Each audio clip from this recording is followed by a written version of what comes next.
Donald Trump's unlawful war against Iran is spiraling out of control. Utter chaos has engulfed the Gulf. The Middle East is on fire. Going into today, the markets were absolutely crashing internationally and here in the United States. The price of oil was going up dramatically, almost hitting $120 per barrel. The Dow, NASDAQ, and S&P were crashing, like almost circuit breaker crash was expected for the day. So what did Donald Trump do to manipulate the markets? He started calling up reporters and saying the war is pretty much complete, that the war is going to go away like a miracle. It's all just going to disappear and everything is going great. So on the news that Donald Trump was going to taco, that Trump always chickens out, all of a sudden we saw the price of oil dramatically decrease. We saw the stocks rebound and what was going to be a disastrous day on the market. And I mean a disaster. All of a sudden looked like, well, things were okay. And you may have been saying, what happened? Well, it was Donald Trump and his regime manipulating the market. Then we learned more.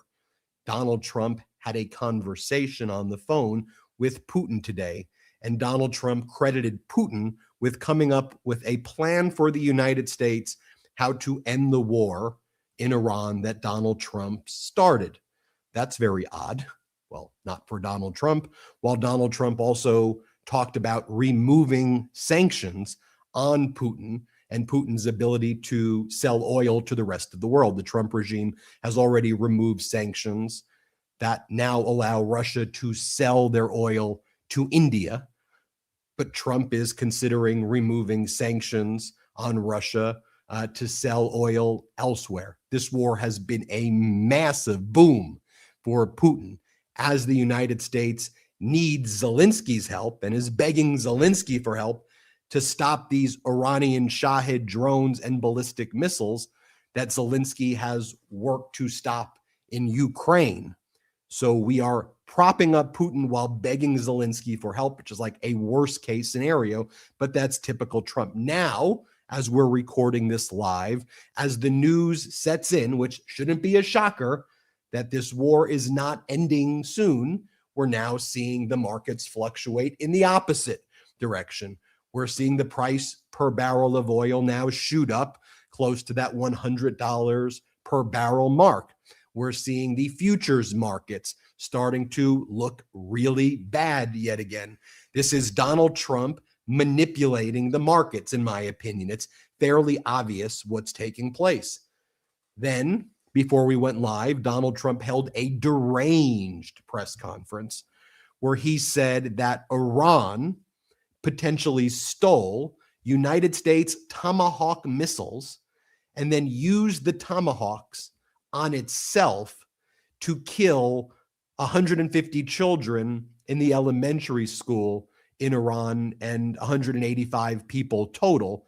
And then when reporters pressed him and said, you realize that nobody is saying that other than you, like you're making this up. I mean, it was an American Tomahawk that crashed into this elementary school with American, it says made in America on it. We can see that it's Tomahawks. We see the crater marks. We know what happened now. This has been confirmed by our intelligence agencies, by multiple independent reports. And Trump is now saying that Iran tomahawked itself on the first day of the war. And reporters like, where are you getting that from? Upon information and belief. This is what I believe happened. More lies, more traitorous and treasonous conduct, in my view. And now the Trump regime is talking about an operation to try to retrieve the enriched uranium, which we have not stopped in Iran, and sending special forces and other ground troops in to do that. Then yesterday you had Caroline Leavitt, Donald Trump's chief propagandist, not rule out a draft for the American people, sending your children to war. And that's about a good summation of what's went down today. We're going to get into it. We're going to show you the receipts. We're going to show you the facts right now. But folks, it is an incredibly sad thing, and I'll bring in Brett and Jordy when I say this, to see what this Trump authoritarian regime has done to our country. Internationally, here, our reputation is shattered. Frankly, it's irreparable. Irreparable harm has been caused. And when I'm watching, whether it's Hegseth or Rubio or Trump or Caroline Leavitt, the way we once looked at like Baghdad Bob, and these characters from these authoritarian regimes with zero credibility and their behavior, our people right now in the United States who are in charge of this, although in charge is not how they're behaving, are way worse than that. And I see this behavior and I'm just like, this is sad. This behavior is sickening. And that this is the United States of America right now. It is sick and disgusting, and it needs to be reported as such. Brett and Jordy, good to see you. Good to see you too, Ben. Good to see you, Jordy. Good to see everybody who's tuning in right now live on the MeidasTouch YouTube channel and everybody who is listening to this on the MeidasTouch audio podcast. Great to be here. A whole lot to discuss. Lying is bad enough during, times of relative peace. Lying is bad enough when it's about inconsequential things that don't really matter. But when it comes to moments of war, when it comes to moments of life or death, those lies just become so heinous. And the lies that we are seeing right now from the Trump White House, I want to be clear, none of this is surprising at all. This is what Trump does about literally everything. But the lies we are seeing right now out of Trump and this White House and all of these sycophants around Donald Trump in Congress are just so despicable that they make the Bush administration and the lies that they put out there to bring us into the Iraq war, they make them look like honest brokers. That's how bad these people are right now. They're just so egregious. The things that they are trying to defend are just indefensible, like the bombing of those children in the school in Iran and the constant lying about it despite all evidence to the contrary. All these kind of mixed messages they're giving the American people. Trump was basically earlier today saying basically that he was going to surrender, and then in the next breath he'd say that this war is going to go as long as it takes and it could take a really long time. You don't know what to believe. Unfortunately, it's impossible to trust anything that's coming right now from the Trump regime. I mean, as always, but like I said, it's heightened right now. In the last episode of the podcast, I said this was really reminding me of the way Donald Trump handled COVID, with the endless lying and the kind of timelines of it's gone, it's never going to come here, 15 days going down to zero, like a miracle, it's going to go away. And as every kind of hour passed since then, I feel like it's become more and more and more kind of exactly like that. I know we got a lot to discuss, so I'm going to stop rambling, but I got to toss it over to Jordy. Jordy, what's the latest on your end? What's up, brothers? What's up, Meidas? Mighty big show tonight. I'm excited to get into it. Hey, if you haven't already, please make sure you subscribe to the audio version of this podcast anywhere you get your podcast. It's totally free. Just search the MeidasTouch Podcast and we'll pop up. Hit that subscribe button. It's really helpful. Look, I'm very excited to get into tonight's show. The situation is a political and strategic nightmare for the Trump regime. First off, it just completely undermines Trump's core brand, right? This idea of strength and this America first efficiency. I mean, Trump campaigned on ending forever wars. Instead, it looks like he's gotten us in another one with literally zero clear exit strategy aside from him just saying, yeah, I think we're wrapping up. You can't trust what the guy's saying. Instead of a pro-democracy uprising in Iran, because there was no plan or thought really put into this, the strikes unify the Iranian public against the U.S. This makes any sort of long-term victory just impossible and puts our troops at risk, puts our embassies at risk, and our citizens here in the States at risk. And also what you can't overstate here is the economic shock of it all, with the surging oil prices, the disruption to the global trade routes. The immediate inflationary pressure on the American consumer is being felt now more than ever. And the Trump economy is being dragged down by a war of his choice, while the American people are suffering the consequences. And I'm not saying this to be hyperbolic, but it's obvious. This is going to get really, really bad, Ben. Yeah, I don't like any propaganda. So let me be clear there. But the Trump propaganda is also just so bad. Like, it is infantile in its execution and formulation that it's like you can't even do propaganda, right? Like you're trying to do what the authoritarian regimes do, but you're also bad at that. You're bad at everything right now.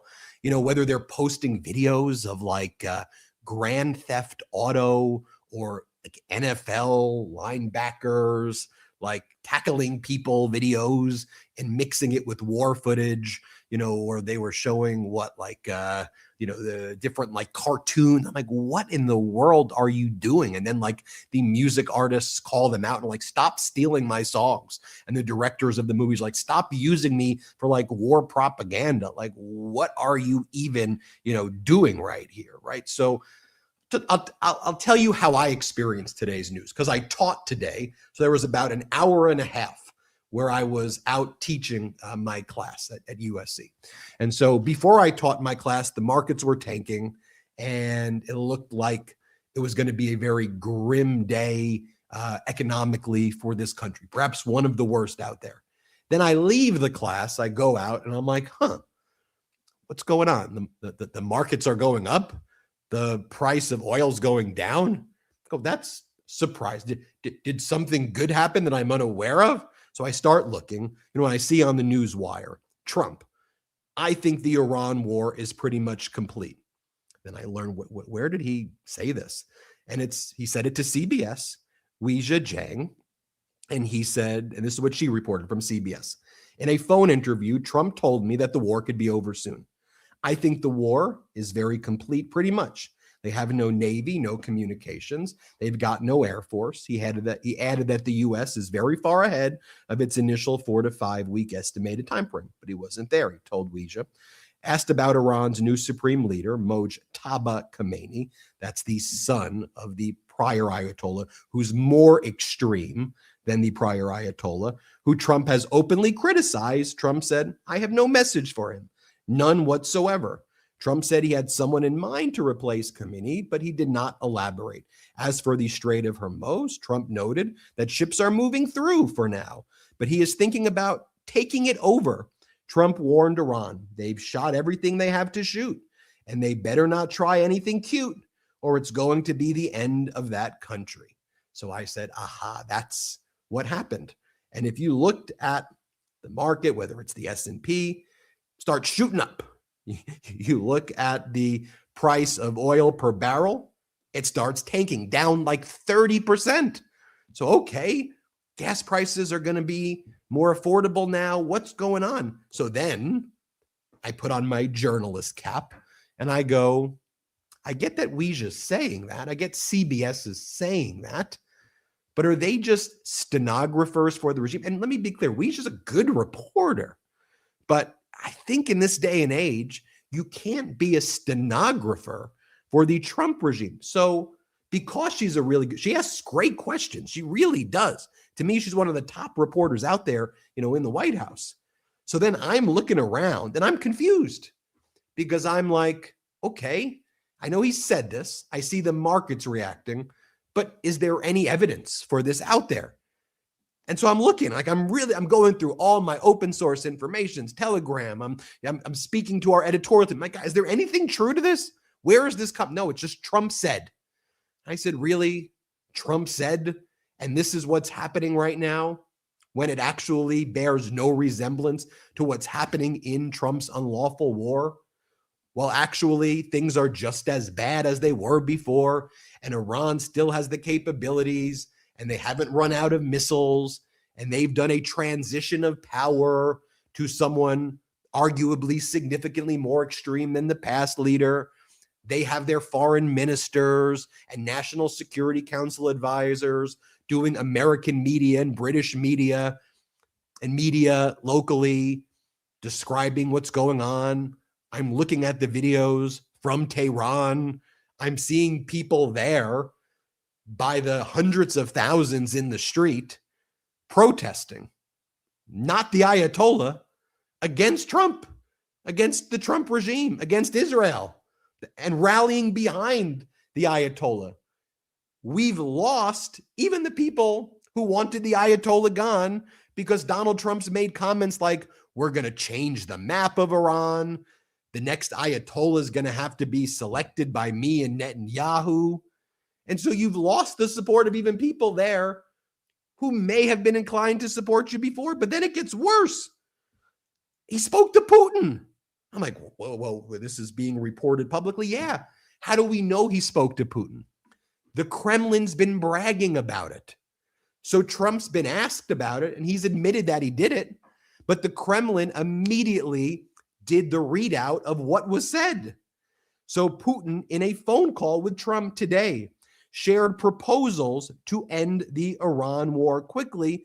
And they also spoke about Ukraine.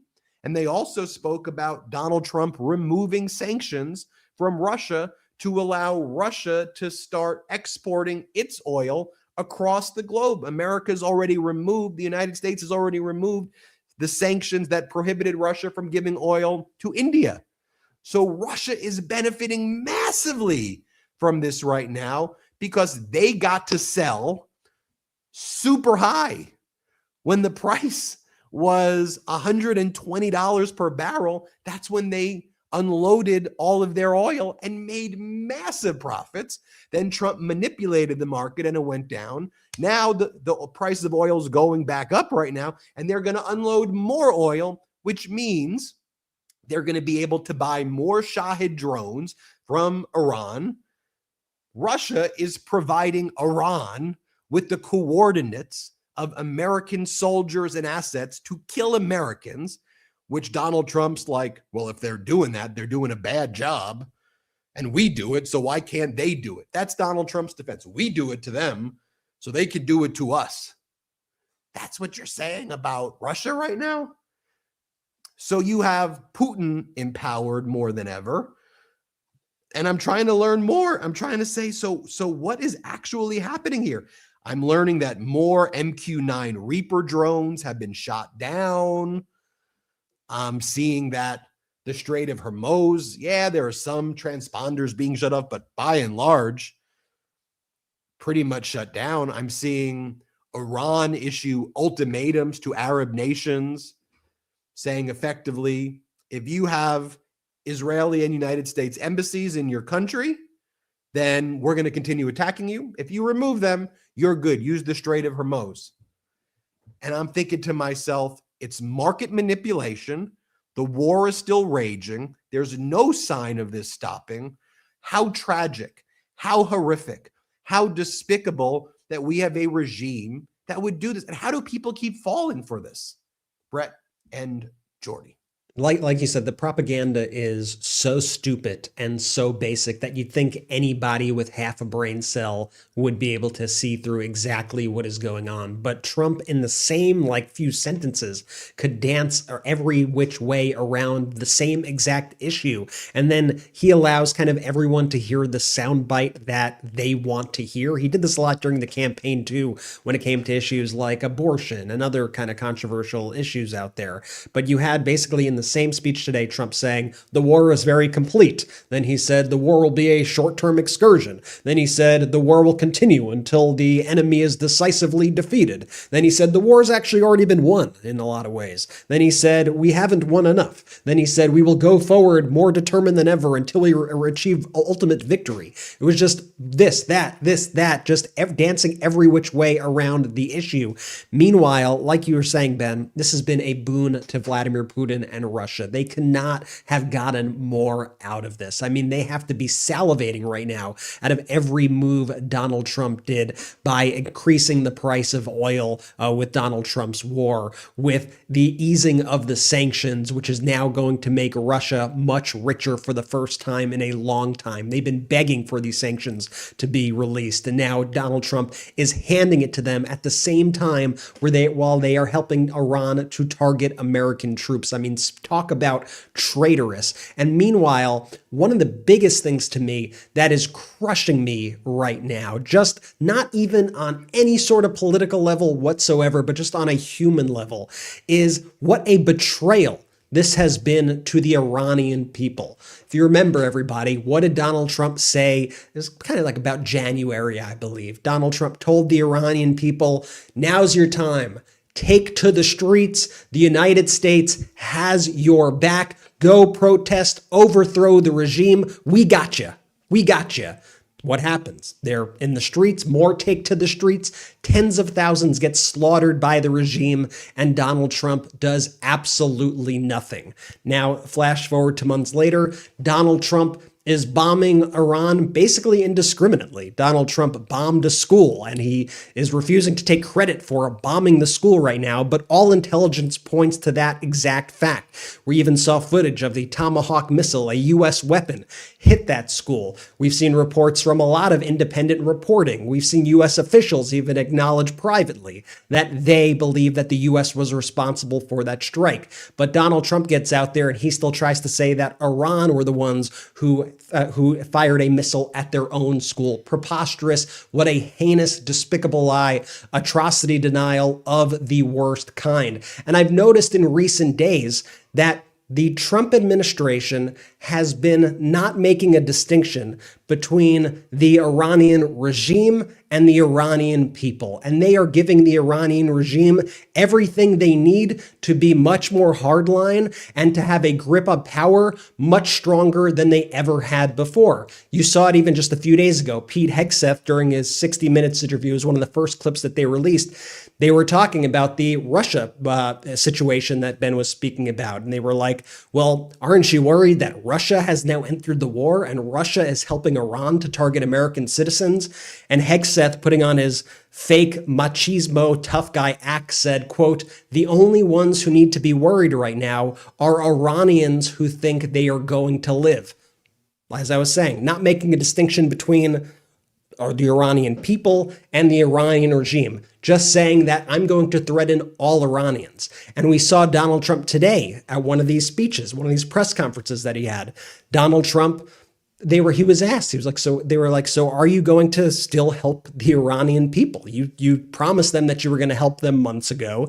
And now you seem to be saying that you're okay if you just kind of got out of there and you installed a more hardline leader there. They're still, those people are not free. So you're just going to leave. You don't care about helping those people anymore. And Donald Trump was like, I would love to help them, but they're kind of menacing those people. And if they were, maybe not so menacing, I would help them. How could you possibly say that and pretend like you are a supporter of democracy? And how do the people actually think that this is an individual who gives a shit about your lives? And you see the bombing campaigns, and you see even just the toxicity of the chemicals right now that are getting in the air because they're just indiscriminately bombing oil. Israel bombed these oil refineries throughout Iran, and they had like a nuclear winter type smoke. They woke up, the sky was black during the day. It was like dripping. These are the people who are actually supposed to be protecting the people.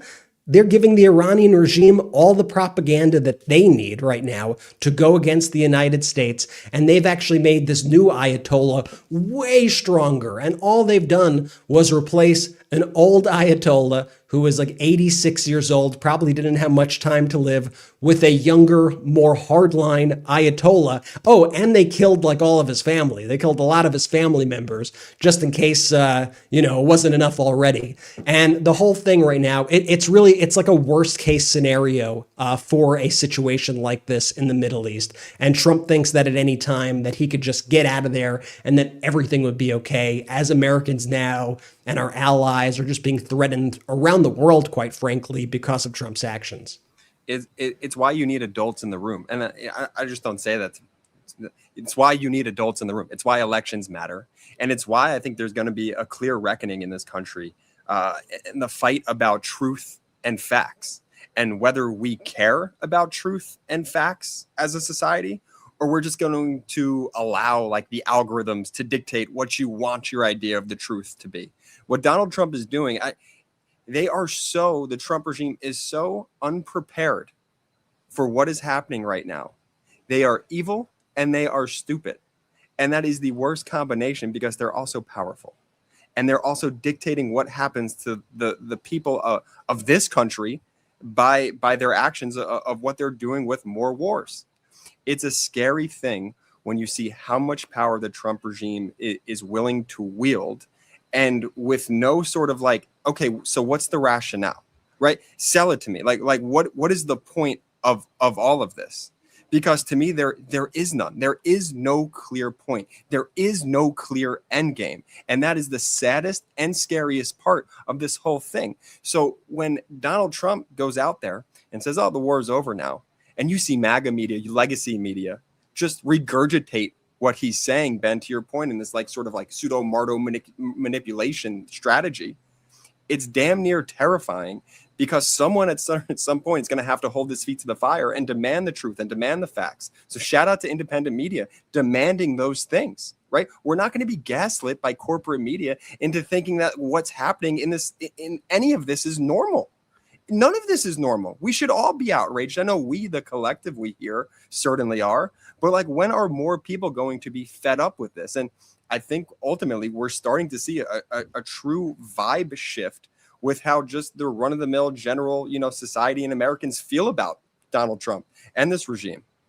Let's talk about this. Virtually every former president has some quote about how difficult the decisions are over war and peace, and how painstaking it is for them to decide to go to war.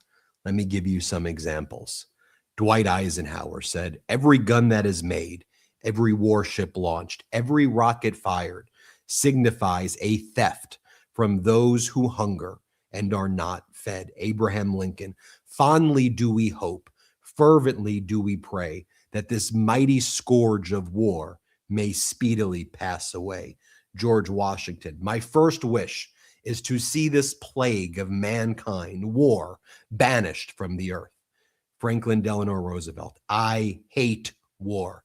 Harry Truman, the only thing new in the world is the history you do not know. James Madison, of all the enemies to public liberty, war is perhaps the most to be dreaded. Barack Obama, war in one form or another appeared with the first man, but we must begin by acknowledging the hard truth. We will not eradicate violent conflict in our lifetimes. One of the most powerful from Dwight Eisenhower, I know war as few other men now living know it, and nothing to me is more revolting. Here's what Donald Trump said about war today. Let's play that clip, Brent. But, they've said this about a lot of things. No other president could do some of this shit I'm doing. No other president.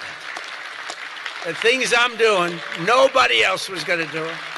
They say it all the time, sir, could you do this? You're the only one can do it.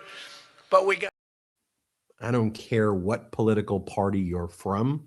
I hope the case that I just made and compared it to what Donald Trump's view is just shows you this is not normal, what is happening right now. This is not normal, and we can't treat it as such. And so many of the problems right now are people normalizing this behavior by this revolting individual in the Oval Office, or in this case, in Doral at his own resort, grifting, while the MAGA Republicans are there with him instead of actually dealing with Article 1 work of the Constitution. Let's take our first quick break of the show. A reminder, make sure you hit subscribe. Look how quickly we got to 6.1 million subscribers. Let's get to 7 million in the next 2 months. Let's do it together. We have a lot more show left. You can also, by the way, become a member. You can join right now. You can gift memberships to other people. Also, turn your notifications on so when we release a new video, it alerts you right away. Do that. And store.MeidasTouch.com is where you can get the MeidasTouch gear. First quick break of the show right now. We'll be right back after this. All right, let me tell you about something I started giving my dog recently, Rough Greens. I've got to admit, my own dog was starting to act a little more tired, not quite the same energy she's always had. I figured it was just part of getting older, but after just a few weeks on Rough Greens, I started to see a real difference. The energy came back, the spark came back. This stuff is amazing. Now, my dog is a Rough Greens dog for life. Here's the thing, Rough Greens supports long-term health by providing live, bioavailable nutrients, including essential vitamins, minerals, probiotics, digestive enzymes, and omega oils. These ingredients work together to improve nutrient absorption, support joint and muscle health, and enhance your dog's overall vitality. It helps promote longevity by addressing common nutritional deficiencies found in processed dog food, and it supplements your dog's diet with natural antioxidants and anti-inflammatory compounds that support immune defense and helps dogs stay active, mobile, and alert as they age. And here's what I love. You don't have to change your dog's food. Rough Greens is not a dog food. It's a live nutritional supplement you add right on top of your dog's regular food. Just add a scoop. That's it. I've personally seen the improvement in my own dog, more energy, more excitement at mealtime, just healthier overall. I don't just recommend Rough Greens. I depend on it to keep my dog happy and healthy. Don't change your dog's food. Just add Rough Greens. Rough Greens is offering a free Jumpstart trial bag. You just cover shipping. Use discount code Meidas to claim your free Jumpstart trial bag at roughgreens.com. That's RUFF. greens.com, promo code Meidas, MEIDAS. So don't change your dog's food, just add Rough Greens and watch the health benefits come alive. If you're like me, instead of learning to skateboard, you wish you were learning to write code. Instead of scraping through college, you wish you bought Bitcoin at less than a cent, or secured a few Nvidia shares before they boomed. We might be the FOMO generation, but don't miss out on protecting your future. For around the same price per month as one of your streaming services, you can break our generational cycle and secure your and your family's future by finding life insurance at SelectQuote.com. If you're new to life insurance, you're not alone. Thankfully, I found SelectQuote. For over 40 years, SelectQuote has helped more than 2 million Americans understand their options and get the coverage they need. Over $700 billion in coverage and counting. As a broker, their mission is simple: to find you the right insurance policy at the best price. SelectQuote takes the guesswork out of finding the right life insurance policy. You don't have to sort through dozens of confusing options on your own. Instead, one of their licensed agents will find the right policy at the right price for you, comparing plans from trusted, top-rated insurance companies to find a policy that fits your health, your lifestyle, and your budget. And they work for you for free. You'll be covered faster than you think. SelectQuote works with providers who offer same-day coverage up to $2 million worth with no medical exam required. And you're not out of luck if you have a pre-existing health condition, because SelectQuote partners with companies that offer policies for people with conditions like high blood pressure, diabetes, or heart disease. SelectQuote makes life insurance simple. Even if this is your first time thinking about it, head to SelectQuote.com and a licensed insurance agent will call you right away with the right policy for your life and your budget. Life insurance is never cheaper than it is today. SelectQuote. They shop, you save. Life insurance is never cheaper than it is today. Get the right life insurance for you for less and save more than 50% at SelectQuote.com/Meidas. Save more than 50% on term life insurance at SelectQuote.com/Meidas today to get started. That's SelectQuote.com/Meidas. Let's go. Shout out to our sponsors, man. Links in description of both the YouTube and the audio. Use the links, use the codes. If there's an exit survey, let them know we sent you. Benji, where'd you next, big bro?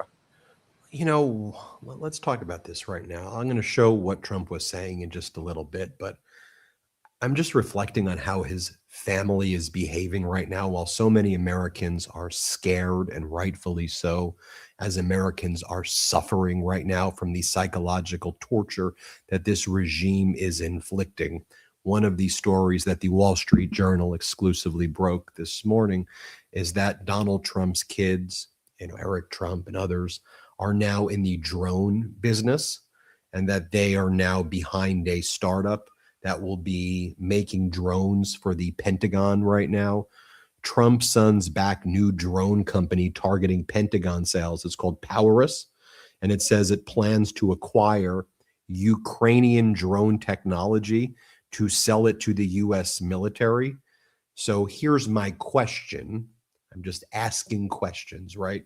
So when we asked Zelensky for help to shoot down the Shahed drones, you may be saying, well, isn't that inconsistent? Everything's inconsistent with this regime, though, of Donald Trump then helping Putin. And if Putin is targeting our soldiers by giving Iran the coordinates, and Trump is taking away the sanctions against Russia to sell its oil, but then we're getting help from Ukraine. So how do you kind of put this all together? Well, again, I'm just asking questions. Are we taking the Ukrainian technology, holding over their head support so they can help the Trump family make money, right? Once we learn that technology, it then gets utilized by this startup, which now does the contracts with the Pentagon. The Trump family gets enriched instead of the Ukrainian drone companies because we're getting their IP and tech. And then we're helping Russia get richer by removing sanctions. And we're holding this over Zelensky's head. I seem to remember a political party and a guy who was running for president who made a big stink about an individual, a son of the president, who was doing business in Ukraine, and but they made up a whole lot of stories about that guy and held a whole lot of hearings about that guy. But they now want to actually enrich themselves off the Ukrainian people, and this is okay. Yeah, take the drone technology from Ukraine while then releasing Russia from sanctions. While Russia targets helps Iran target American soldiers, and while Donald Trump helps China against Taiwan, while China is also providing support to Iran. Just think about that. Trump's granddaughter, Kai, yesterday posted a video. I brought my Secret Service to Erewhon. It's an expensive grocery store in Los Angeles. And she buys stuff at Erewhon and tries the sushi. Like, oh, this sushi is gross. And what I pay for it, $25 for I'm going to have to file for bankruptcy. It's actually what she says. So that's what she's posting. You had Tiffany Trump, Donald Trump's daughter, right? Kai's granddaughter. Tiffany Trump, the day the war begins, she's posting, you can't make this stuff up. She's posting photos of herself in Egypt. I think she previously took this vacation, but she happened to post it that day. I believe February 27th, I believe was the first day, right around there. Doing the thing where she puts her finger on the top of the pyramid, doing influencer poses right there. You have Melania Trump making posts about her movie and saying, the Melania movie is out right now. Go and check. Big news. What does she say? She says, big news. Melania, France, record-breaking film, only on Prime worldwide. You have her making those posts. You have Eric Trump also making posts of himself with a race car team that he's involved in. You have Ivanka Trump. Yeah, there it is, with the race car team. They're out there partying right now. I saw people saying, are they trying to do French Revolution? Are they really are they putting that out into the world? Right? What are you doing? Dude, the Trump kids are living their best lives. They are partying.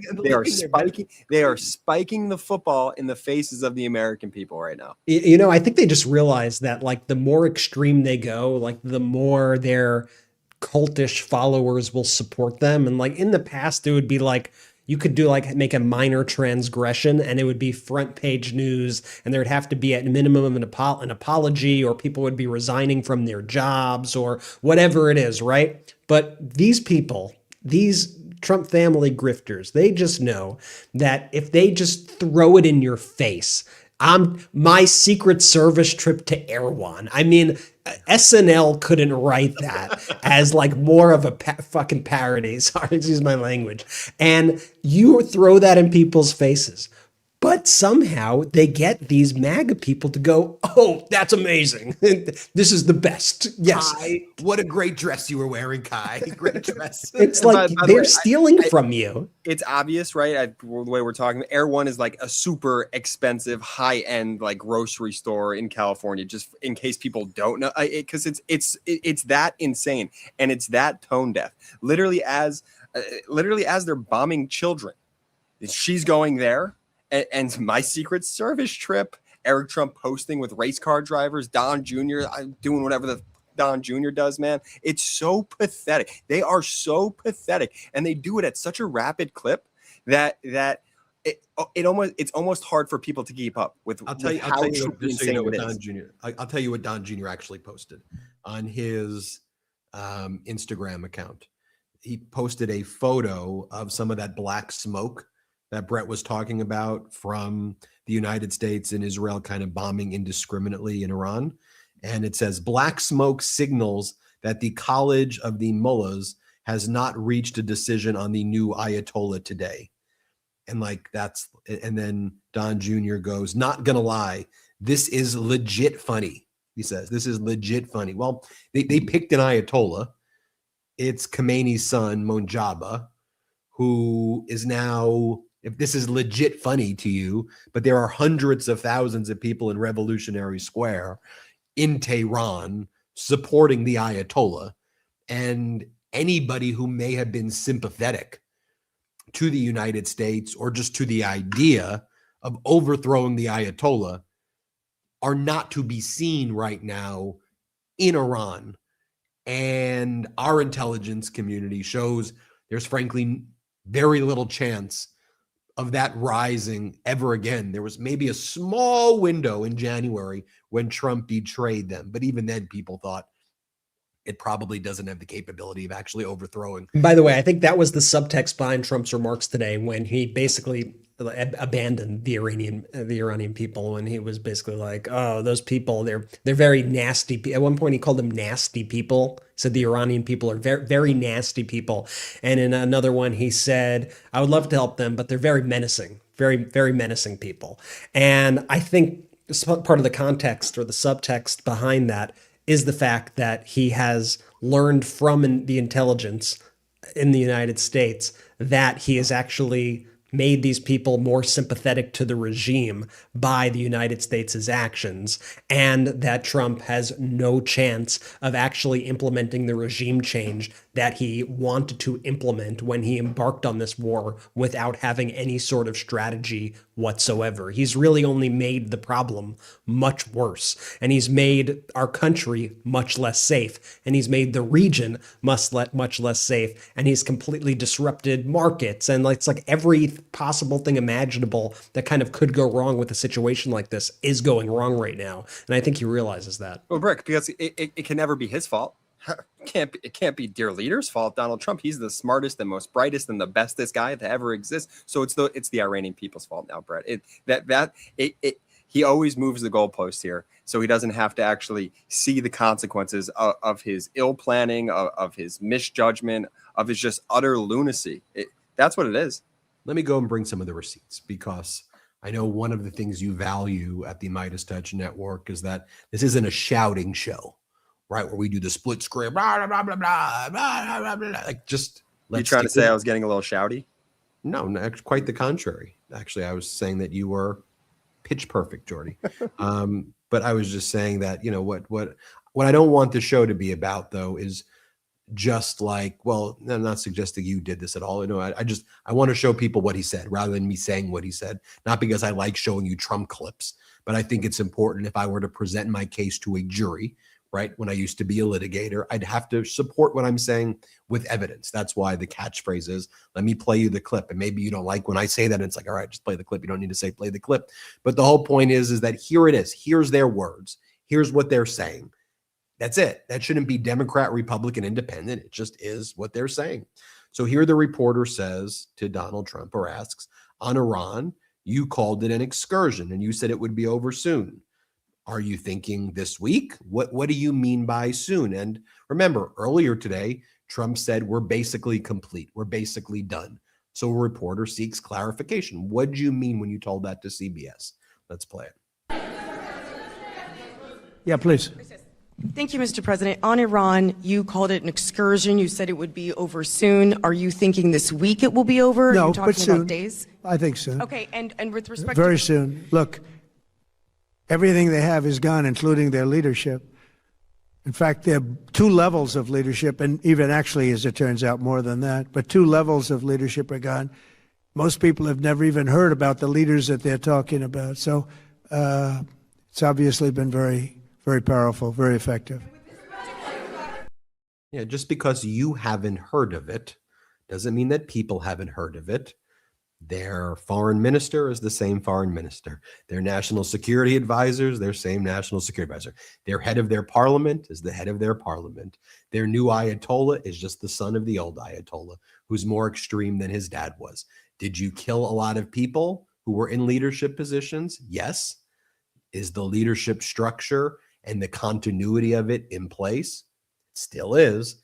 Does Iran still have the capabilities to shoot at the Arab neighbors that where American interests are? They do. So let's again just stick with the facts here. That's all. That's all I want to do. By the way, you've seen in recent days too, like these talking points, and it's like I have Iraq War PTSD from hearing all of these talking points over and over and over again. I can't believe that they use the same comments to try to dupe people and that people believe this stuff. But you see these people one by one going on TV, these Republicans and people within the Trump administration, and they go, well, of course we're going to win. Of course this is going to be a success. We have far more firepower than they do. They don't stand a chance. I heard that in Iraq. I've heard that with Afghanistan. That's what they said during Vietnam. They've said this during every single war that the United States has went into that has been a complete and utter disaster. Yet they use the same freaking lines every time they send American troops out there to die, and I'm sick of it. Here's the thing, though. One sec, Ben. Just wait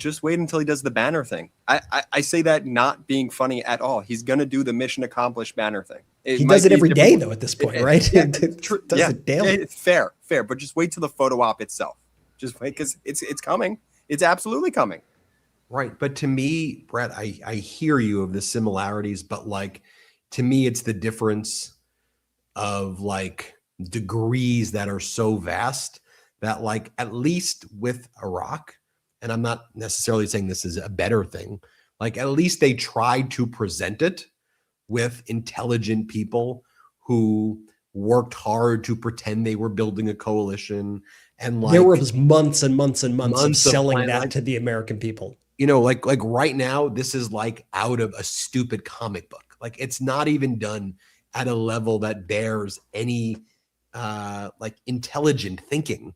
And and I'm watching, I'm like, this is just stupid. That's what I said earlier in the show. Like, I don't like propaganda. That's an AI image of the mission accomplished in the background. Just so we're mocking that he's declaring mission accomplished, just so you know. But he said those things essentially.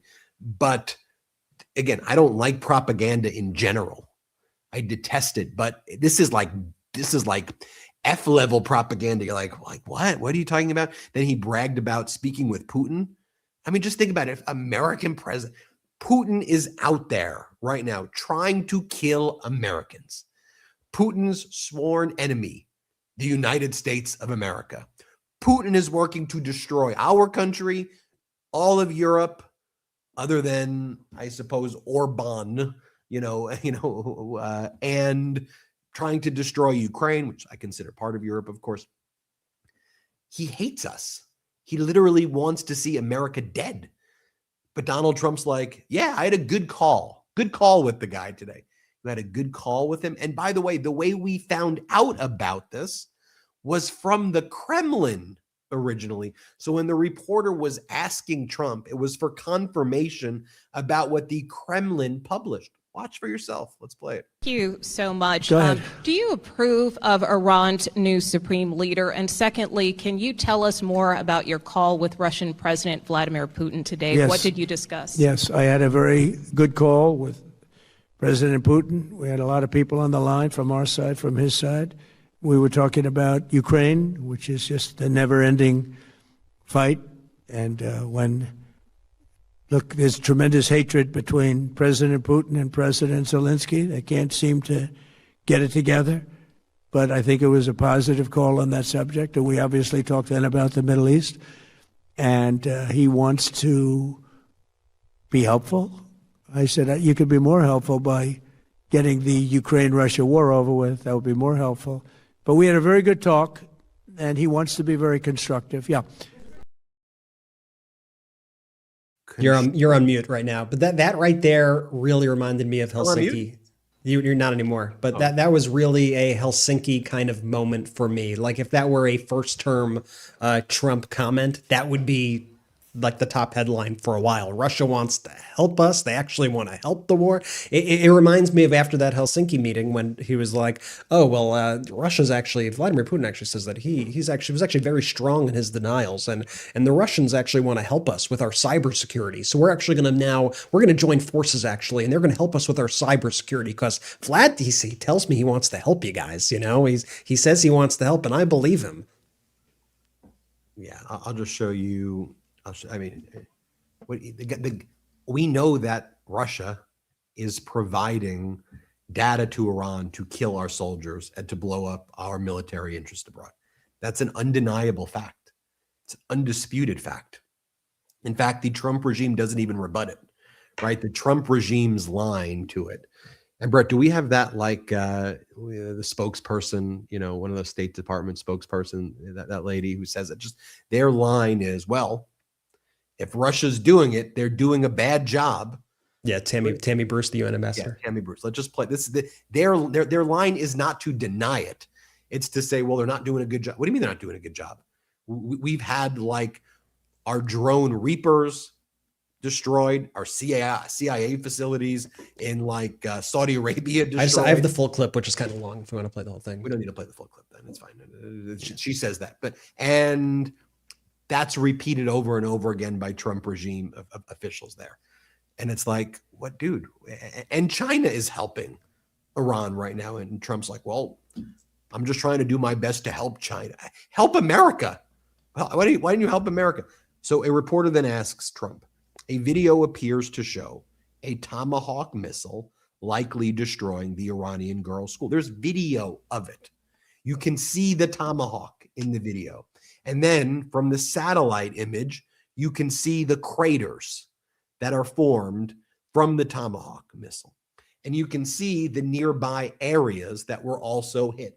And it has a pattern that was utilized that is clearly consistent with the U.S. Tomahawks. The U.S. is not selling Iran Tomahawk missiles, okay? And there's not a lot of countries even have these Tomahawk missiles to begin with. And I'll show you what Trump's response is to this atrocity. And look, it was very hard for me to report on this. It's sad for me to report on atrocities like this, but it's my job as a reporter. And there were lots of people who were even denying it when we were reporting on it early on. And they were saying, no, that's just Iranian propaganda. I'm like, it really happened. We know it happened. And now it's been confirmed across multiple intelligence agencies. We know that's what happened, okay? And now the Trumpers are like, we're doing an investigation. Well, here's what Trump said when a reporter asked him about it. Let's play this first clip of it. Yeah. Please, go ahead. There's footage that shows that an American missile strike and a Tomahawk missile likely destroyed that Iranian girls' school. So will the U.S. accept any responsibility? Well, I haven't seen it. And I will say that the Tomahawk, which is one of the most powerful weapons around, is used by, is sold and used by other countries, that. And whether it's Iran, who also has some Tomahawks, I wish they had more, But whether it's Iran or somebody else, the fact that a tomahawk is very generic. It's sold to other countries, but that's being investigated right now. Okay. Current operators include UK, Australia, Japan, and the Netherlands. There's not a generic tomahawk, not like a generic medication. It's not ibuprofen. Ibuprofen. It's just, when someone does a lie like that, that's such a big lie, right? If someone watches that, you're like, wait a minute. What part of that was a lie? Every aspect of it. So they don't have tomahawks? No. But what about the generic kind? No. What do you mean he hasn't seen it? No, he's seen it. He knows. He knows that the United States did it. He knows the United States killed 150 little girls on the first day. The question that needs to be answered, although the answer doesn't bring back to life these little girls who were massacred, is was it autonomous AI that did it? Because there were Iranian Revolutionary Guard facilities nearby, but this facility's been existing for a long time. Did the AI mix up the facilities? What happened there? But we did it. That's what happened. So a reporter then asks him another question, like, so are you suggesting that Iran has used a tomahawk on itself? Is that the suggestion, to kill the little girls? Like, that's what you're saying? Here, play this clip. Yeah, please go ahead. Mr. President, you just suggested that Iran somehow got its hands on a tomahawk and bombed its own elementary school on the first day of the war. But you're the only person in your government saying this. Even your defense secretary wouldn't say that when he was asked, standing over your shoulder on your plane on Saturday. Why are you the only person saying this? Because I just don't know enough about it. I think it's something that I was told is under investigation. But tomahawks are used by others, as you know. Numerous other nations have tomahawks. They buy them from us. But I will certainly, whatever the report shows, I'm willing to live with that report. Yeah, please. Does that even mean you're willing to live with the report? We massacred 150 little girls. And that's his concession, that we did it. I'm willing to live with it. Okay, you're willing to live with atrocities. We know that about you.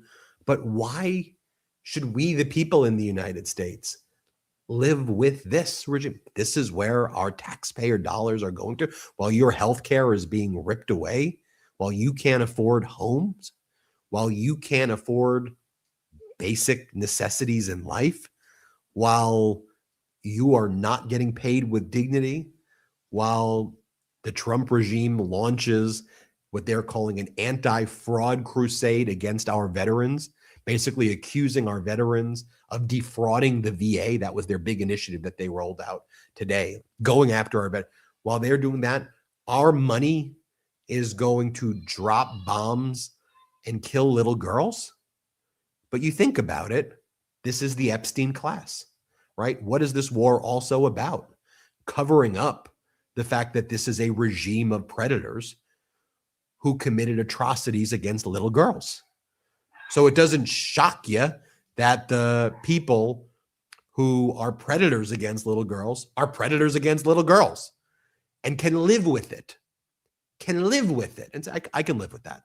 And people, I'm begging people to not reflexively engage in this atrocity denialism that exists. And it happens a lot in these situations. I think we saw it so much in Gaza when schools were bombed and hospitals were bombed, the instant kind of reflex of a lot of people and the instant propaganda push to try to cover for those bad actions were to say that they did it to themselves, were to say that these missiles were actually misfired by whoever.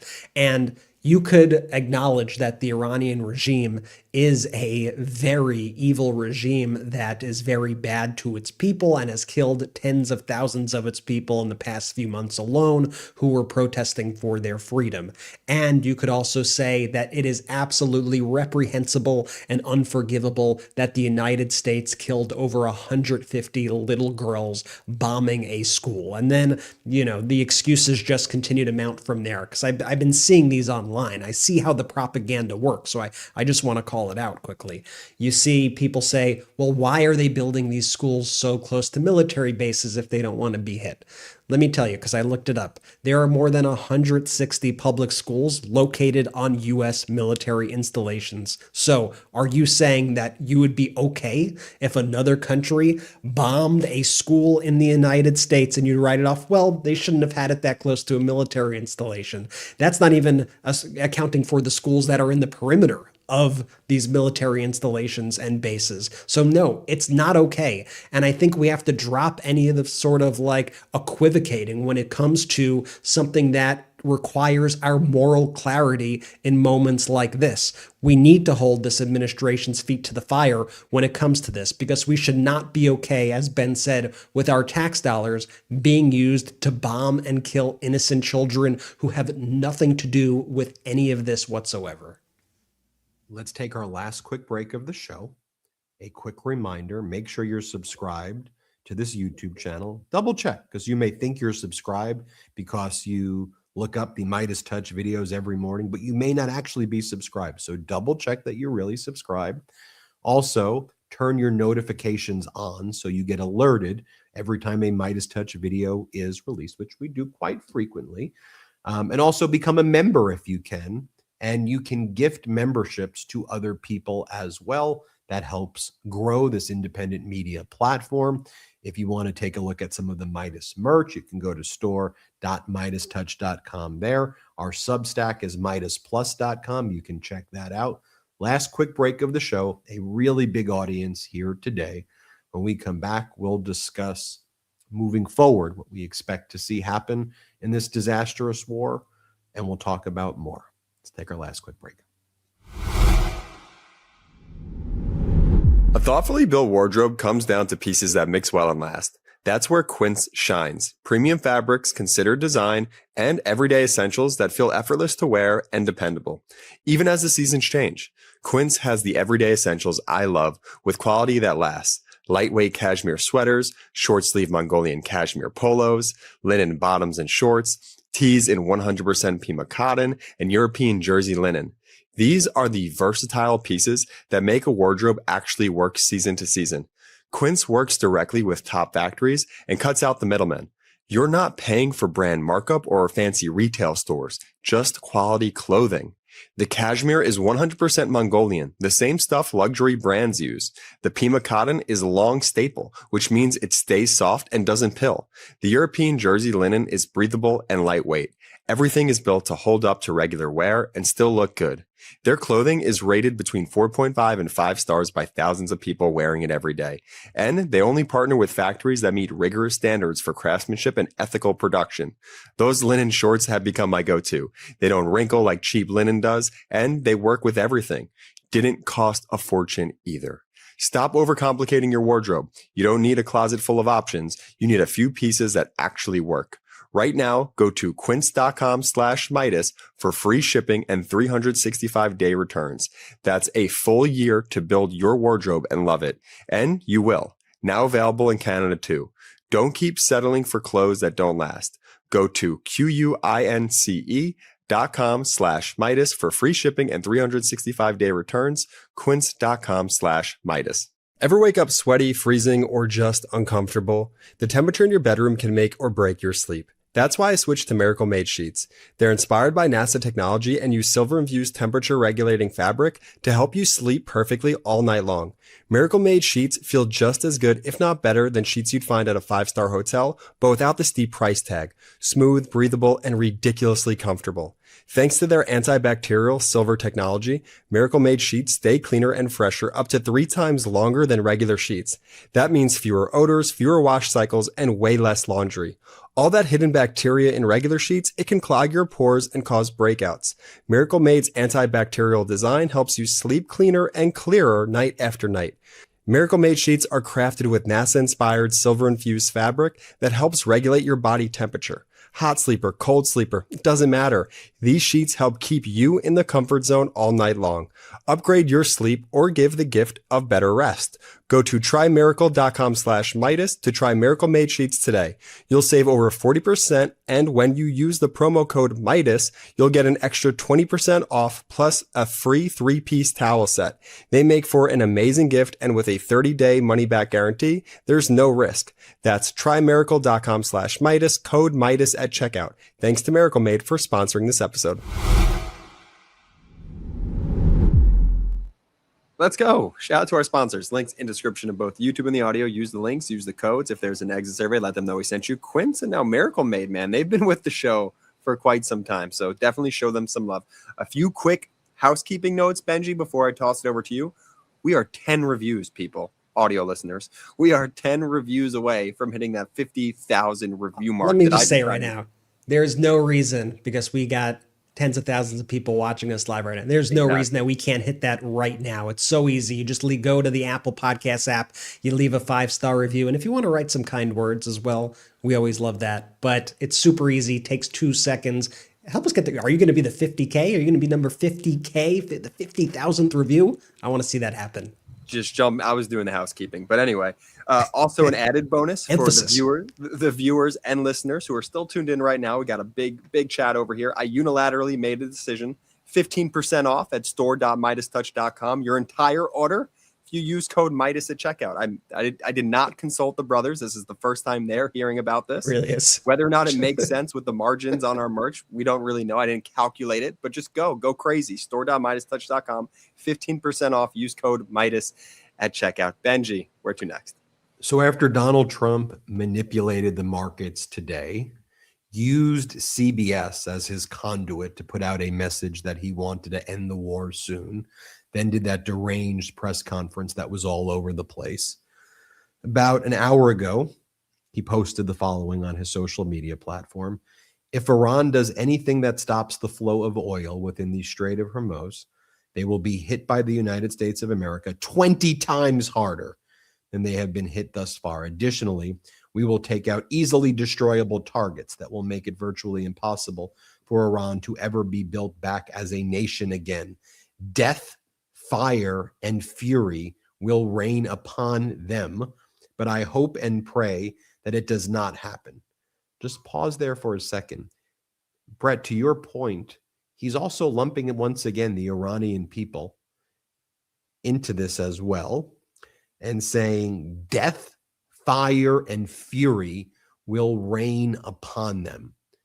Just think about that language. That's the language of Hitler, right?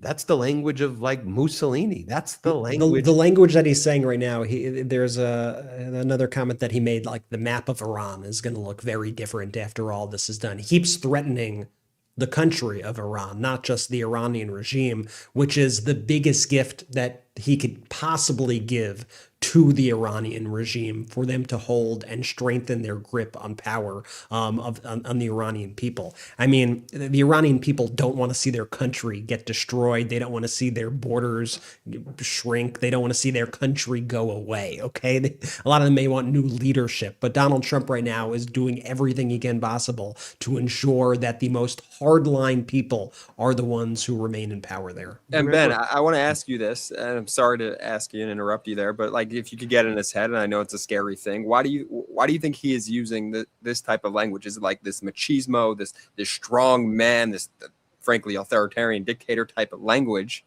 Do you think he's doing this because he thinks this is going to like invigorate his base? They're like, oh yeah, this is our guy. Like why is he using these words? Because it's how weak men behave.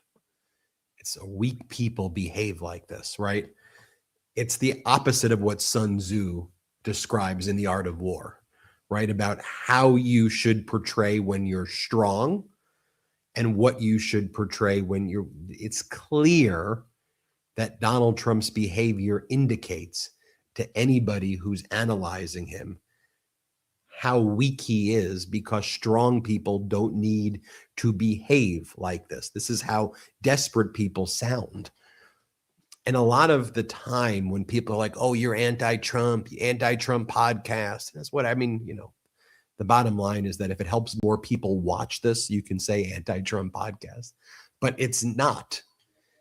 It is a pro-democracy, pro-humanity pro-leadership, pro-decency, pro the values and principles that we talk about. The way Trump's behavior is, and all of his life, is that of a predator, someone who threatens and takes and steals and destroys and bankrupts and defrauds. That's how he's always been, Jordy. So his behavior is consistent with that, right? Who covers up child sex trafficking rings? Who's best friends with Jeffrey Epstein? Who says they grab women's vaginas because you're rich and you do that when you're rich? That's what Donald Trump says, right? Who says that you buy beauty pageants to inspect girls naked because when you own beauty pageants, you get to be their doctor or their inspector and they have to let you do it? Who says these things? Who behaves these ways, right? Donald Trump. Who takes a social media company like Donald Trump's, when you have that position and lose $700 million and only make $3 million in revenue, such that you have to merge with a fusion company, which then has government contracts. So your social media entity is actually a fusion company. Who lives in a home that is the site of child sex trafficking? When all these people are like, well, what does the Epstein files show about Donald Trump? Okay, child sex trafficking took place at his home. Shouldn't that be a pretty big red flag, right? Virginia Giuffre, when she was underage, was recruited by Epstein for his sex trafficking ring at Mar-a-Lago, the place where Trump lives and the place where he is conducting this unlawful war is an area where Epstein partied. Who calls it Operation Epic Fury as though it's some game? I shared with you those quotes of former presidents because matters of war and peace should be the most painstaking decisions that are made for any American president. It should be the hardest thing you do, and it should keep you up at night, and it should bring you a sense of moral responsibility to have everything buttoned up. But the thing is, I'm not anti-Trump because he's this guy. His qualities and these characteristics are now resulting in so many people suffering. And then he's found this cabal of deeply weak people who get off on this stuff too. I mean, do we have Lindsey Graham? I said this before on videos, and I truly mean this. In my opinion, whatever Lindsey Graham is hiding about his sexuality or his personality or who he is, I don't know. I don't know his background. But whatever it is that he is unable to deal with or grapple with or whatever that may be, and again, I don't know. In my opinion, whatever he's dealing with, I think that he truly gets aroused. And I'm not saying this to be funny. I actually think he gets aroused by talking about war. I've never seen any human talk about war in this way. And again, I'm just giving you my opinions on this. And I want to be clear to make that distinction that this is opinion, First Amendment observations that I'm giving you my opinion on. But take a look for yourself at Lindsey Graham so you can see. Here, play this clip. Doing it. President Trump is in the process of doing it. They're going to lose and we're going to win. Israel and the United States, you just wait to see what comes in the next 2 weeks. The next 2 weeks meaning what? We're going to blow the hell out of these people. This regime is in a death row now. It is going to be on its knees. It's going to fall. And when it falls, we're going to have peace like No other time. We're going to have prosperity unlike anyone could ever imagine. Peace brings prosperity. You can't do it by talking. The Democrats criticize this operation. They didn't do a damn thing. These men and women in the military should make us all proud. Remember when, again, you would see like a Baghdad Bob? Like, to me, what I'm seeing there, Jordy, to your point, why? These are weak individuals. So now take a look at, and this is like hard for me to like even like wrap my mind around. So I look at the foreign minister of Iran and I'm thinking to myself, is this person going to be out there doing death and fury will rain down upon you? And, and chanting and, all of the stereotypes that like our media tries to propagandize, right? And I'm trying to I'm seeing Trump saying death, fury will rain down. And these people don't even know the tomahawks, they tomahawk themselves. Red, all of that. Okay. And then I'm watching, okay, well, what are they saying on the other side right here? So play the foreign minister, Aragchi, and here's what he sat down and told American media. Let's play it. Well, let me ask you, because what conditions would Iran accept to bring this war to an end? Well, actually, we are not at that point yet. Obviously, this time is different from the previous time. Last time, we accepted the ceasefire. But, this time is quite different. And the reason is obvious.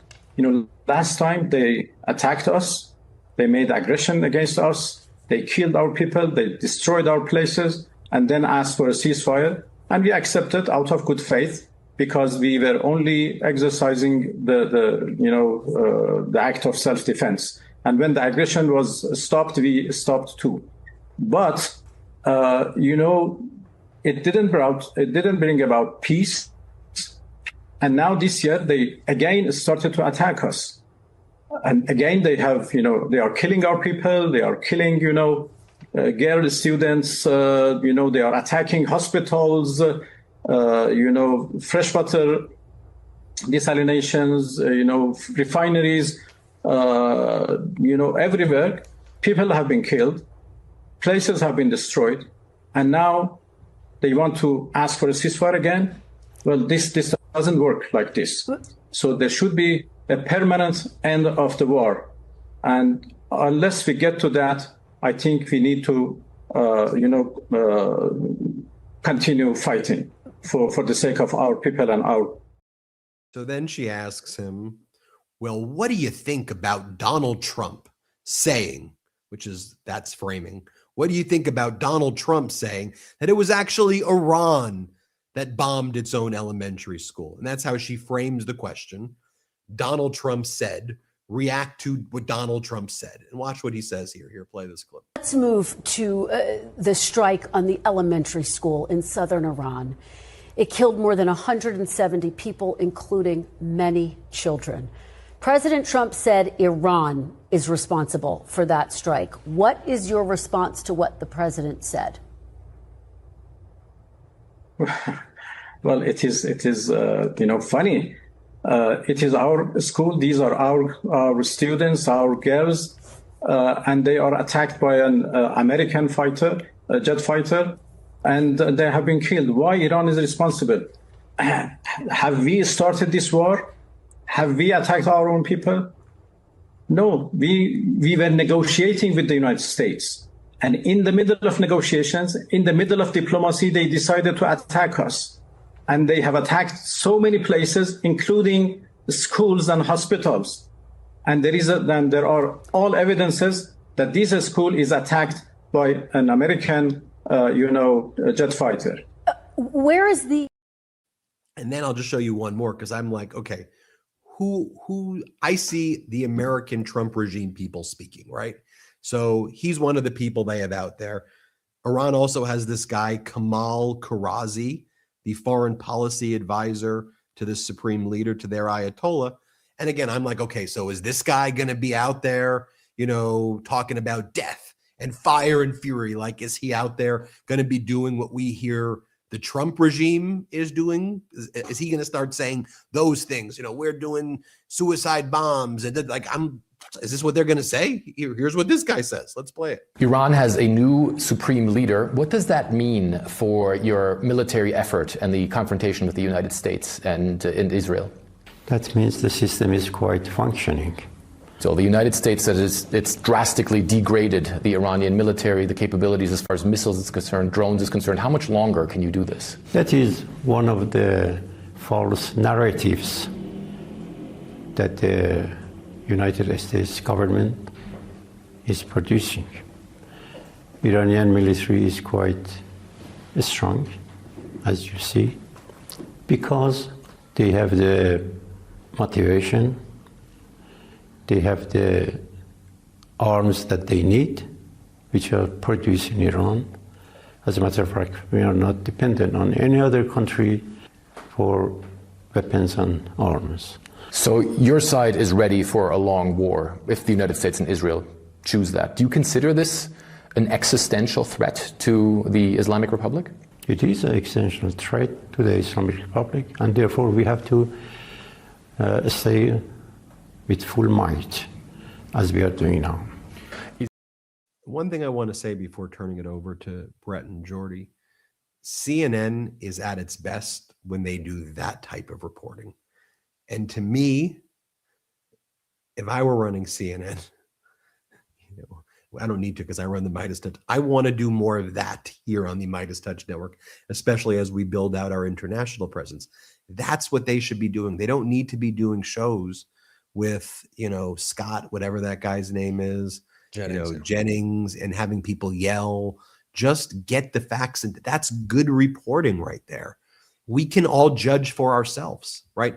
We can look at the body language, the statements, we can compare it to then what's happening on the ground, and we can form opinions about the war when we're given a data set, just like members of the jury can do that at a trial. To me, that's what journalism should be about. That's why I do play the clips.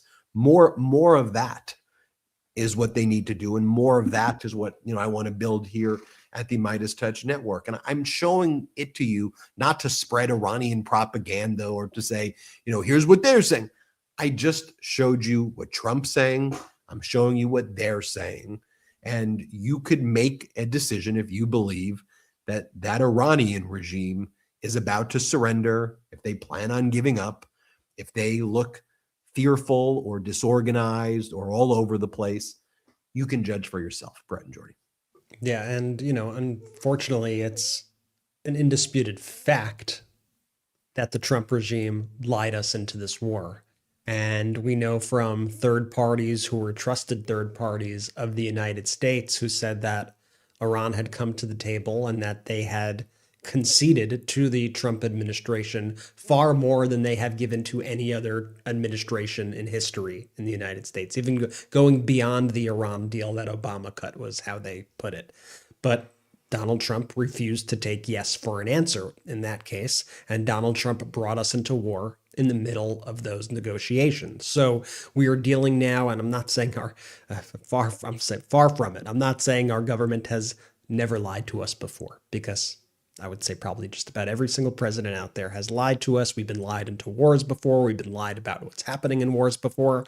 But the level of lies that we are seeing right now and just how in your face they are about these lies, it's so almost just demeaning to your intelligence that they go out there. And so I think it's important that we do have that split screen and that we are able to share the raw data. And I think as we reflect also on what this Trump administration has been doing for the past year or so, the way they've gone and just tried to completely gut any of President Biden's successes that he's had under the guise of America First, they've actually done the opposite.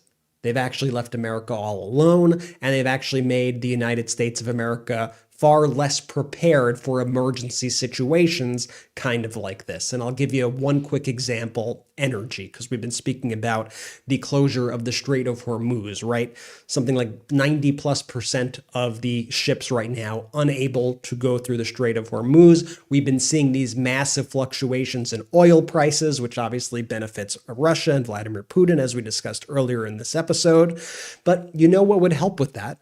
From the administration that has constantly talked about, we're energy independent now. This is what energy independence looks like. No, we're not. And we're seeing that we're not right now. But you know what would have helped with energy independence? All of those clean energy projects that Biden was working on, all of those clean energy initiatives that were already built or that were underway, that were also providing Americans all across the country with thousands of jobs, all of those clean energy projects that Donald Trump axed when he got into office. I think we would actually be doing a lot better right now if we actually had a stable source of clean energy right here in the United States than having to rely so much on foreign oil supplies. And we're seeing the ramifications of that right now. We saw what did the Wall Street Journal headline yesterday probably sent a chill through Donald Trump's spine and everybody in that administration, because they compared the energy crisis that we are in right now to the energy crisis of the 1970s. You even saw Donald Trump commenting on that today. You know, it was like Jimmy Carter had a big energy crisis back then. It didn't work out so well. Yeah, that's exactly what's happening right now under you. So when you talk about clean energy and initiatives like that, it's not even just that it's a good thing for the environment. It's also a strategically smart thing. And that's why Donald Trump, when he continues to set us back, he's actually making the United States of America less safe. And I think we need to connect the dots on those things.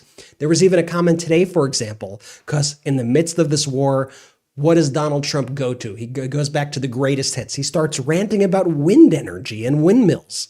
I'm not making this up. This is what he was speaking about today during his speech. And Donald Trump said the following, and I'll quote him here from this clip. Donald Trump said, "Try finding wind farms in China." He was basically saying you can't find any wind farms in China. Here's a map of all the wind farms in China. For those listening, there's a dot where there are, a bunch of wind farms. The entire map has a lot of dots. There are a ton of wind farms in China. China is the world leader in wind farms because China doesn't view this as a political battle where, we need to help this industry versus that industry and its political donations. They just view it as a strategic thing for their country because they know how important it is strategically. But Donald Trump has completely destroyed any strategic advantage we may have, and he continues to do it up to this very minute by making comments like that. So I just wanted to point that out as well, how ill-prepared Donald Trump has made us to handle such a disruption to the markets like this. And of course, everything else Donald Trump has done with the tariffs and everything. There's going to be so much inflation as a result of all this and so much instability. And it's really, the effects of it aren't even going to be felt until, you're already seeing it at the gas pumps. But the effects of, holistically speaking, it's going to keep coming. Like, this is going to keep showing up on reports and things are going to get more and more and more expensive. And the Trump administration is completely unprepared for what's next. Exactly. The Trump regime completely unprepared for what's next. I fear, too, that the legacy media and the MAGA media and all those entities are also ill prepared for what comes next. If they're not going to be willing to hold his feet to the fire on the little lies, then what about the big lies? Are they going to hold his feet to the fire on any lies? Ben, you bring up such a great point. That CNN segment was a good segment, a solid segment. The CNN fight show, I genuinely believe that's bad for the country. That show, like, that level of brain rot is just horrific. We have just got to get to a place in society where facts and truth and data win the day. That's what I'm most proud of with what we, the collective we here, are building with the MeidasTouch Network, because facts, look, people will inevitably let you down, but facts, data, the truth, if those could be your North Star, your core ethos, your values, well, that's a pretty good place to start and point yourself at. And so as we continue to grow, Ben, I'm excited to bring people more facts, more data, more receipts, more videos, because ultimately, like, it's us and independent media against everybody else right now. And corporate media, quite frankly, is failing. They are not meeting the moment. and someone's going to have to hold their feet to the fire. Yeah, and we've been very focused on international reporting, not just in launching Meidas Canada. That was the start of our international expansion. Shout out to Charlie Angus, and make sure you all subscribe to the Meidas Canada YouTube channel, by the way. But almost every day, I either do a report on Ukraine or a report on international news. And I've been doing it every single day since the November election and the horrific results in that election. And if you've been watching MeidasTouch, you've been seeing all of these geopolitical developments play out and the shifting world order that's taking place as Trump is weakening the United States of America. So in many ways, Trump's unlawful war against Iran really is part of the confluence of factors that are the perfect storm for destroying America's strength forever, basically, because we tariffed the world, we pulled out of trade deals, we gutted the State Department, we threatened our NATO allies. Donald Trump has empowered China and Russia, which in turn has empowered Iran to build the Shahid drones for Russia.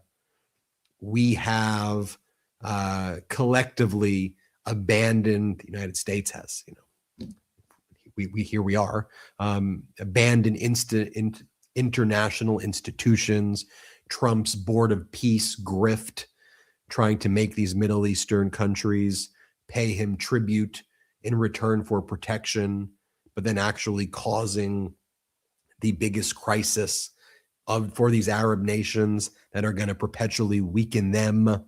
We've seen Donald Trump's complete support of the atrocities being committed by Netanyahu, going all in. We've seen all of those Netanyahu visits to Mar-a-Lago and elsewhere. We saw when Donald Trump posted the memes, remember Trump Gaza, what they called it, right? And you would think that would get a lot of attention, but it barely got attention. He posted Trump Gaza, which was him and Netanyahu dancing with girls in bikinis and AI partying in Palestinian land. Remember he did that. Fake ceasefire in Gaza. By the way, more people are getting killed by Israel and the IDF, innocent people in Gaza. Every day there was never a ceasefire in Gaza. It was always a fake thing that they just said. Anybody who knew there really wasn't a ceasefire that took place.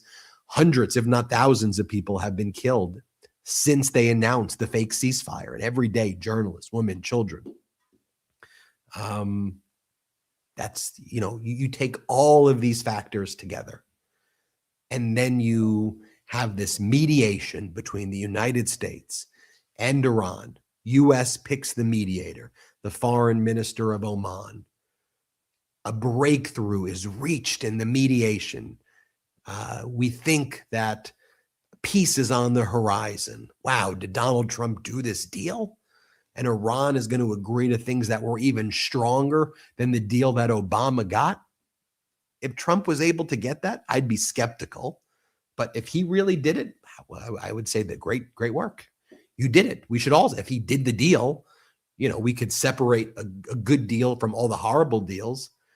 But that's what was announced that Friday. We all remember it. Our own hand-picked mediator, the foreign minister of Oman, said so on public TV. No one rebutted it as, oh, that's not true. And then that night, Netanyahu told Donald Trump, Israel is going to invade Iran. We're attacking Iran. So you're either with us or you're against us. What is it, Donald? Pick right now. And Trump goes, oh, I guess I got to do it. That's what Rubio said happened. I'm not making this up. I'm literally. Trump basically said it again, by the way, in another interview today. Yeah, we knew that they were going to do it. Rubio's saying it. They're all saying it. That's what happened. And now here we are in this situation where now the way Trump is dealing with Russia and China, providing aid to Iran, supplies to Iran, coordinates to help kill American soldiers and to go after American assets is by not denying it, but just saying, well, if they're doing it, they're not doing a good job, I guess. And then calling Putin and saying that he had a great call with Putin. Put that all together. Those are the facts. We need to live in a world of facts. What you do with those facts, you do with those facts. But I gave you the undisputed facts of what have occurred. And that's what we'll keep on doing here every single day at the MeidasTouch Network. A reminder, make sure you hit subscribe. Our network is growing every day, thanks to you, which is great because we're getting more facts in front of bigger audiences. So share this with as many people as possible. Hit subscribe, turn notifications on, subscribe to our audio podcast, search MeidasTouch there. Even if you don't like listening on audio, it helps us. So just subscribe on audio, leave a review, 5-star review there. Check out the merch, store.MeidasTouch.com. Don't forget, remember, if you were, that was a good burp, Ben, because I'm outing you on your burp. That was a good burp timing because 15% off. Use code Meidas at checkout, store.MeidasTouch.com. You were able to see that burp? I thought no one could see that. Everyone saw it? No, everyone saw it. All 20,000 people watching live saw that burp. It was a great burp. Good burp. You kept it to yourself, concealed sometimes it. When you're doing, wasn't gross. Sometimes my best closing arguments just involved me belching. Yeah. It's great. Yeah. It's great. Love it. Yeah. Anyway, code Meidas at store.MeidasTouch.com. Get 15% off your entire order. Benji. You want me to say it? No. Okay, you say it. Shout out to the Meidas Mighty. The Meidas Mighty standing strong against the fascists. We sing our song. We will get it right whenever. Want to stay plugged in? Become a subscriber to our Substack at MeidasPlus.com. You'll get daily recaps from Ron Filipkowski, ad-free episodes of our podcast, and more exclusive content only available at MeidasPlus.com.